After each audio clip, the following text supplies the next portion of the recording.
नमस्कार, मैं हूँ श्री चंद्रशेखर। शिव शक्ति में आप सभी का स्वागत है। आने वाले दिनों में मैं एक नया सीरीज शुरू करने जा रही हूँ जिसका ये 0 एपिसोड है।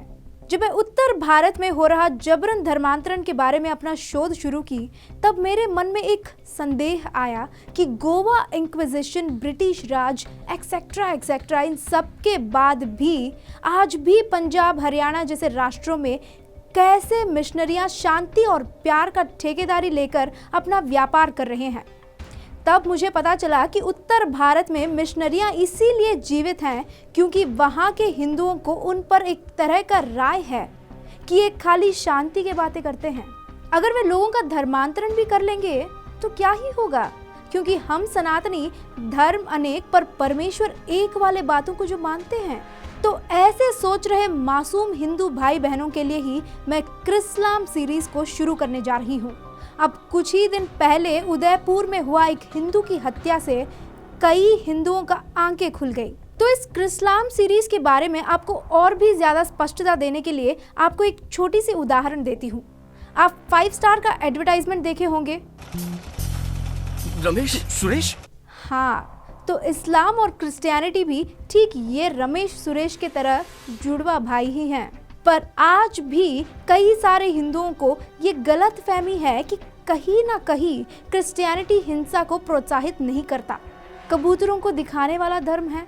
पर इन कबूतरों के झुंड के पीछे रखा तलवारों को और उन कबूतरों पर गिरा खून के निशानों को देखने से ही इस धर्म का असलियत पता चलेगा। 1491 में यूरोपिया के मिशनरियां 145 मिलियन अमेरिकी के मूल निवासियों का नरसंहार करने के पीछे सिर्फ एक ही कारण है कि उन्होंने इनका यीशु को स्वीकार नहीं किया। यह है इनका आइडियोलॉजी। आगे बढ़ने से पहले मैं आपको एक कविता का पद सुनाऊंगी। लक्ष्मी थी या दुर्गा थी, वह स्वयं वीरता की अवतार। देख मराठे पुलकित होते उसकी तलवारों के वार। नकली युद्ध व्यूह की रचना और खेलना खूब शिकार। सैन्य घेरना, दुर्ग तोड़ना, ये थे उसके प्रिय खिलवाड़। महाराष्ट्र कुलदेवी भी उसकी आराध्य भवानी थी। बुंदेले हरबोलों के मुंह हमने सुनी कहानी थी। खूब लड़ी मर्दानी, वह तो झांसी वाली रानी थी। तो ऐसी झांसी की रानी को, चंद्रशेखर आजाद को, भगत सिंह को खाली ब्रिटिशर्स ने नहीं मारा। स्वतंत्रता संग्राम के वक्त गुलामी के खिलाफ खड़े हुए ऐसे कई सारे बहादुर हिंदुओं को ब्रिटिश से आए ईसाई मिशनरियों ने मारा। इस मिशनरी आइडियोलॉजी के खिलाफ खड़े होने के वजह से उन हिंदुओं को मारे, पीटे, मंदिरें तोड़े, उनका धर्म परिवर्तन किए। यह है इतिहास। इस बात को छुपा के ब्रिटिशर्स के नाम पर उस वक्त का कांग्रेस सरकार हमारे इतिहास को ऐसे लिखवाया कि हम हिंदू इस मुख्य विषय को भूलकर फिर से हम उन मिशनरियों का शिकार बन रहे हैं। आज हमारे बीच खड़े होकर जीसस लव्स यू कहकर चिल्लाने वाले ये यीशु धर्म के लोग कभी गैर ईसाइयों को पैगन्स कहकर मार दिए थे। उस वक्त क्या, आज भी जहां वे मेजॉरिटी में है वहां हिंदुओं पर अत्याचार कर रहे हैं।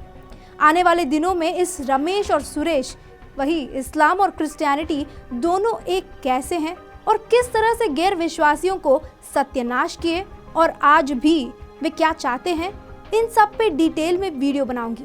बाकी के एपिसोड्स में आपको एक स्पष्टता मिल जाएगा कि ये ग्रीन कवर का किताब और ये ब्लैक कवर का किताब दोनों अलग नहीं है, बस रंग में अंतर है पर अंदर का मैटर एकदम सेम है।